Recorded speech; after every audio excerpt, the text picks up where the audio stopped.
அர்கலாஸ்துதிய பார்த்துட்டு இருக்கோம்.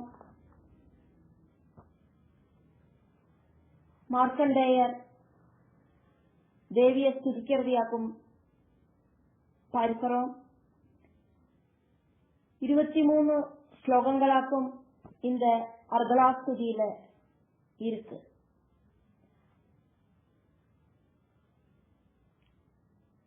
அர்கலா அப்படின்னாக்கா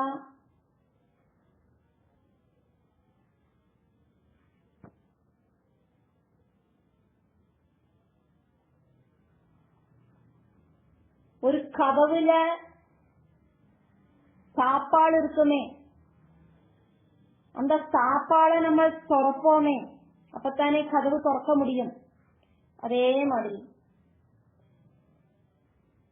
சப்தசதி பாராயணத்தால உண்டாகிற சித்திகளுக்கு டிஸ்டர்பா இருக்கிற பாபங்கள், அந்த பாபங்கள் சாப்பாடுக்கு துல்லியமாயிருக்கிற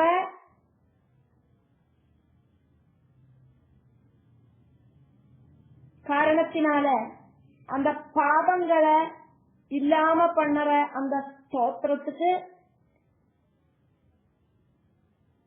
அர்கலா அப்படிங்கிற பேரு.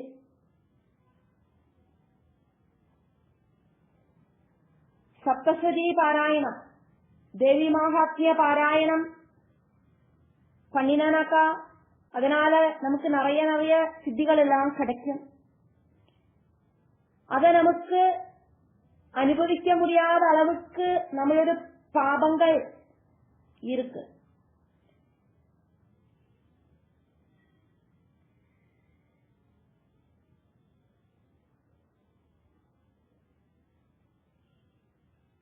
அந்த பாபங்கள் அப்படிங்கிறது ஒரு கதவில இருக்கிற தாப்பாள் மாதிரி. அந்த தாப்பாளை ரிலீஸ் பண்ணினாதான் நமக்கு அப்புறக்கும் இப்புறக்கும் தாண்ட முடியும். அப்ப அந்த பாபங்களை இல்லாம பண்ணற ஸ்தோத்திரம் அப்படின்னு அர்கலா அப்படிங்கிற பேரை போட்டு இந்த அர்கலா ஸ்தோத்திரம் சொல்லப்படுறது.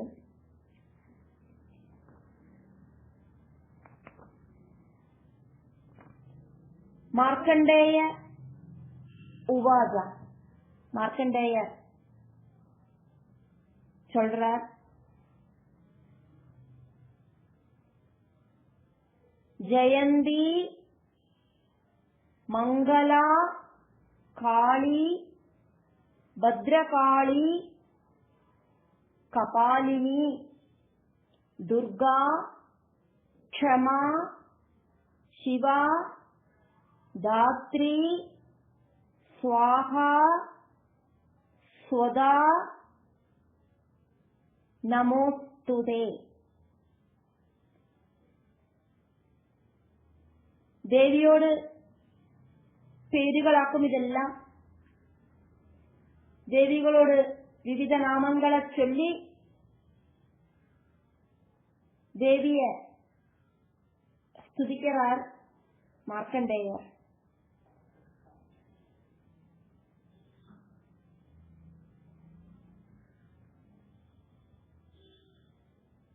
ஜெயந்தி அப்படின்னாக்கா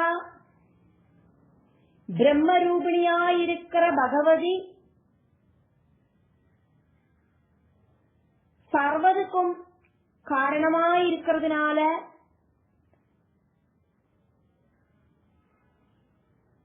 சர்வ குணத்ரயங்களோடு கூடியிருக்கிற சத்குண ரஜோகுண தமோ குணங்களோடு கூடியிருக்கிற பிரம்மரூபிணியாயிருக்கிற சர்வ உத்கிருஷ்டையாயிருக்கிற தேவி அப்படின்னு அர்த்தம். மங்களா அப்படின்னு சொன்னாக்கா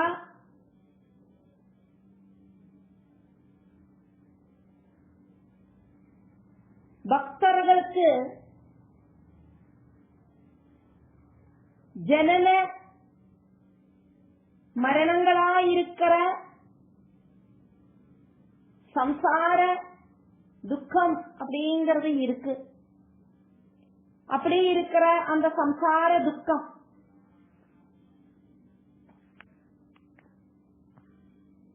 அந்த துக்கமாயிருக்கிற மங்கத்தை லாதி நசிப்பிக்கிறா, மோட்சத்தை கொடுக்கறா அப்படின்னு அர்த்தம்.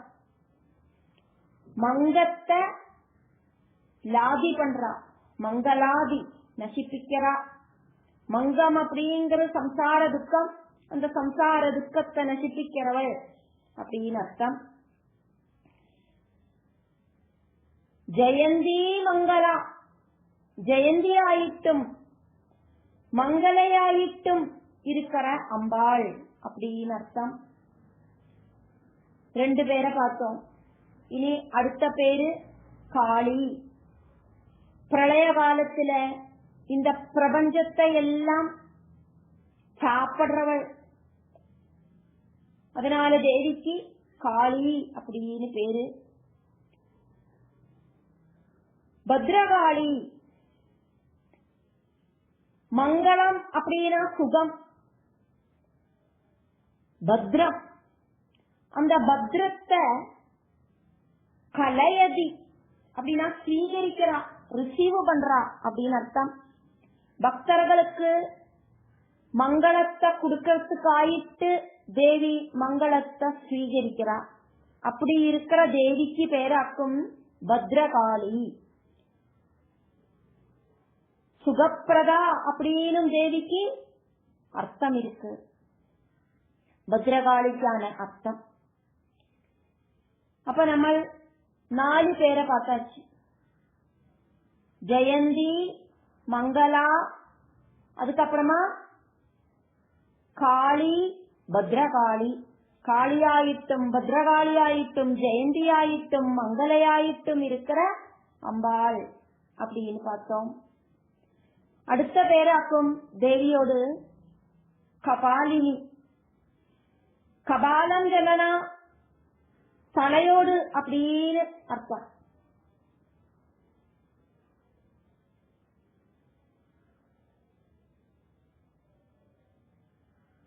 தலையோட்டி. பிரளய காலத்துல பிரம்மாதிகளை நிகிரகிச்சிட்டு அவளோடு தலையோட்டிய கையில வச்சுண்டு பிரளய ஜலத்துல சஞ்சரிக்கிற தேவிக்கு பேராக்கும் கபாலினி. அப்படி இல்லைன்னா இந்த பிரபஞ்ச ரூபமாயிருக்கிற தாமரைய கையில வச்சுருக்கிறவள் அப்படின்னு தேவிக்கு பேரு, அதனால கபாலினி. துர்கா அப்படின்னாக்கா அஷ்டாங்க யோக ரூபமாயிட்டும் சர்வ கர்ம உபாசனா ரூபமாயிட்டும் இருக்கிற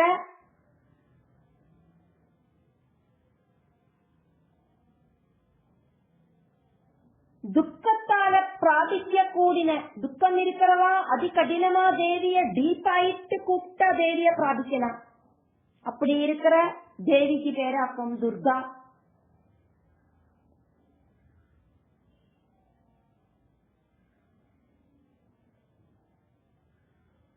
கபாலினி துர்கா, கபாலினி ஆயிட்டும் துர்கையாயிட்டும் இருக்கிற அம்பாள்.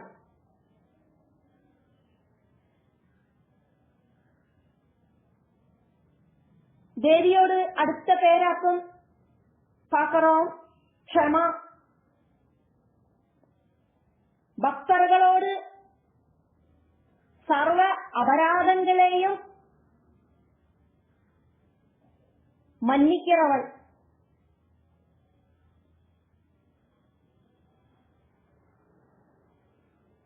இந்த உலகத்துக்கே மாதாவான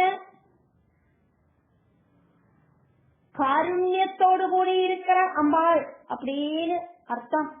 க்ஷமாதேவியா இருக்கிற தேவி. சிவா அப்படின்னா சித் ரூபமாயிருக்கிற தேவி, சித்ரூபிணி.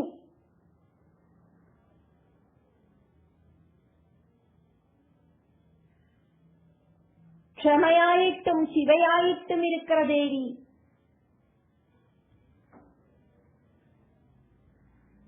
தாத்ரி.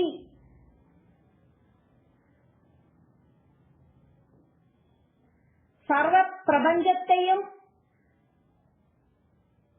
தரிச்சிருக்கிறவள்.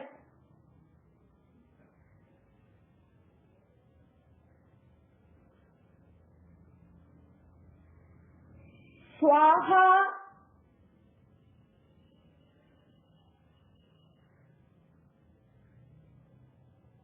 அப்படிங்கிற தேவி.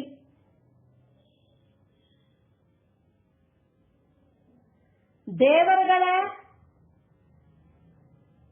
பரிபாலனம் பண்ற தேவியாக்கும் ஸ்வாஹா.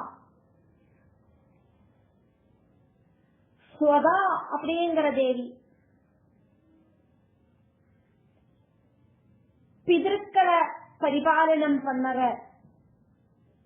தேவி. இப்படியெல்லாம் இருக்கிற தேவிய நான் நமஸ்காரம் பண்றேன். ஜெயந்தியாயிட்டும் மங்களயாயிட்டும் காளியாயிட்டும் ഭദ്രകാളിയായിട്ടും കപാലിനിയായിട്ടും ദുർഗയായിട്ടും ക്ഷമയായിട്ടും ശിവയായിട്ടും ധാത്രിയായിട്ടും സ്വാഹയായിട്ടും സ്വതയായിട്ടും இருக்கிற தேவிக்கு என்னோடு நமஸ்காரம்.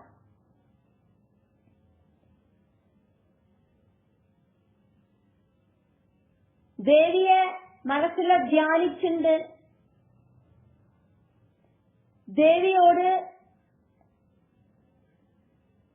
பல பல நாமங்களை சொல்லிண்டு அந்த ஓரோ நாமங்களுக்கும் இருக்கிற குணங்களை சொல்லிண்டு இங்க தியானத்துக்கான உபாசனைக்காயிட்டு இந்த ஸ்லோகம் சொல்லப்படுறதாயிட்டு நம்ம பார்த்துட்டு இருக்கோம்.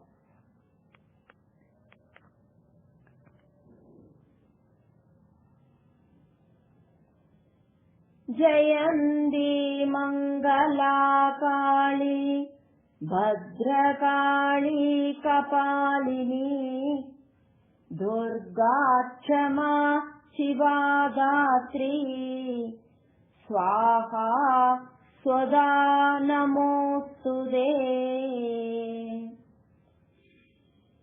தே நமஹா அஸ்து, அம்பாளுக்கு நமஸ்காரம் பதிக்கட்டும் அப்படின்னு இந்த ஸ்லோகம். அர்கலாஸ்துதியில 2வது ஸ்லோகத்தில சொல்லப்படுற ரூபம் தேஹி அப்படிங்கிறது. ரூபம் தேஹி அப்படின்னாக்கா ரூபத்தை அம்பாள் தரணமே அப்படின்னு அர்த்தம். 2வது ஸ்லோகத்திலேருந்து 21வது ஸ்லோகம் வரைக்கும்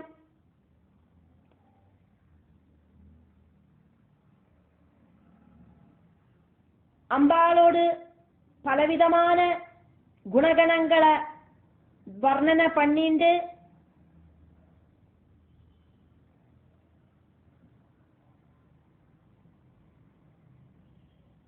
தேவியோடு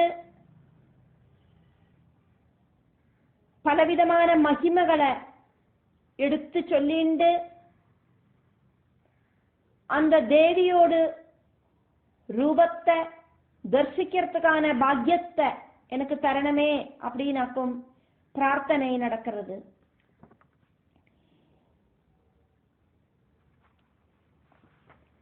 மது கைடப நித்ராவி,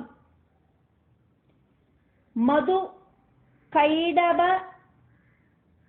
நித்ராவி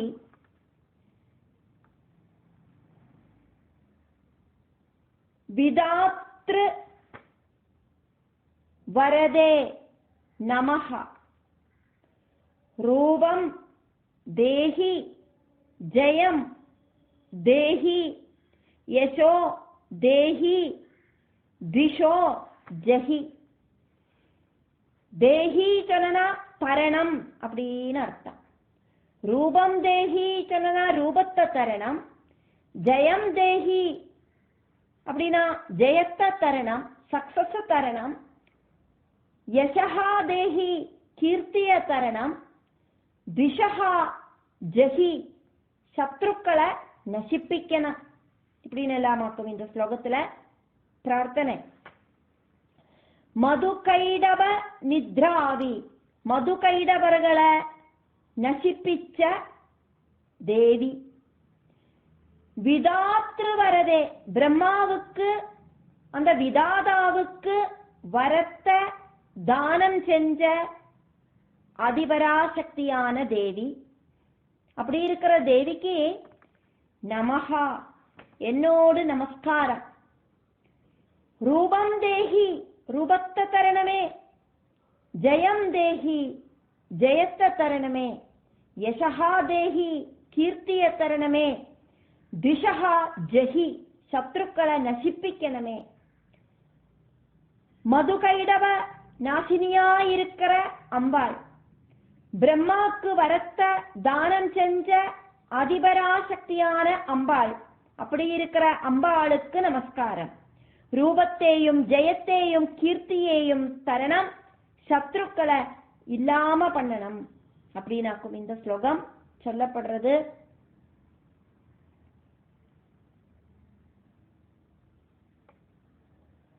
மது கைடவர்களை நசிப்பிச்ச தேவி, பிரம்மாவுக்கு வரங்கொடுத்த தேவி. அப்படி இருக்கிற தேவிய ஆக்கும் இங்க, அந்த துர்கா தேவிய ஆக்கும் இங்க வர்ணிக்கப்படுறது.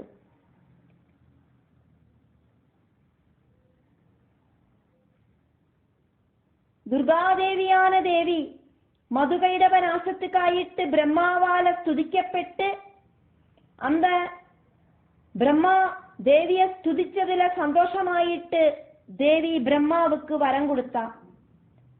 அந்த கதையாக்கும் தேவி பாகவதத்துல 1ஆம் ஸ்கந்தத்துல சொல்லப்படுற கதை.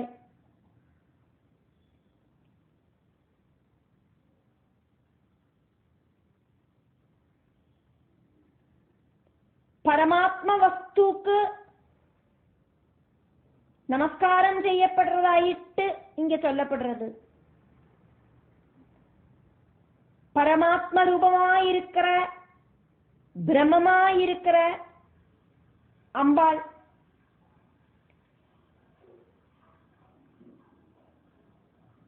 என்னோட நமஸ்காரத்தால சந்தோஷமாயிட்டு எனக்கு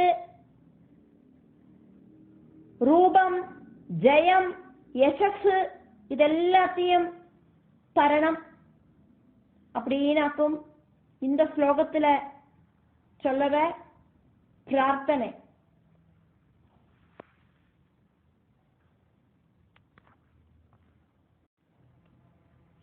மூணாவது ஸ்லோகம்.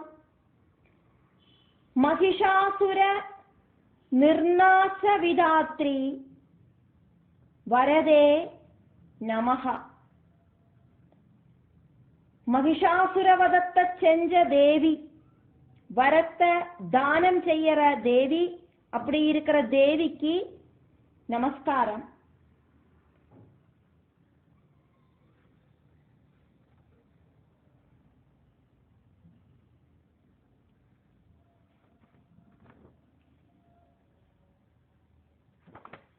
மகிஷாசுர நிர்நாச விதாத்ரி வரதே நம. ரூபம் தேஹி ஜெயம் தேஹி யசோ தேஹி திஷோ ஜஹி. எல்லா ஸ்லோகத்திலையும் 2லேந்து 21வது ஸ்லோகம் வரைக்கும் 2வது ஸ்லோகத்துல பார்த்த ரூபம் தேஹி ஜெயம் தேஹி யசோ தேஹி திஷோ ஜஹி அப்படிங்கறத சொல்லறத பார்க்க முடியும். ரூபத்தை தரணம், ஜெயத்தை தரணம், கீர்த்திய தரணம், சத்ருக்களை நசிப்பிக்கணும் இப்படி சொல்லிண்டாக்கும் பிரார்த்தனை நடக்கிறது. 2வது ஸ்லோகத்துல महिषासुर निर्नाश विदात्री वरदे नमः. महिषासुरवदत्त चेंज देवी वरत्त दानं चेय्यर देविक्कु नमस्कारम. रूपम देहि जयम देहि यशो देहि दिशो देहि. ரூபத்தை தരണം, ஜெயத்தை தരണം, கீர்த்தியை தരണം, சத்ருக்களை நசிப்பிக்கணும் அப்படின்னு இந்த ஸ்லோகம். महिषासुर निर्नाश विदात्री वरदे नमः. रूपं देहि जयं देहि यशो देहि दिशो जहि.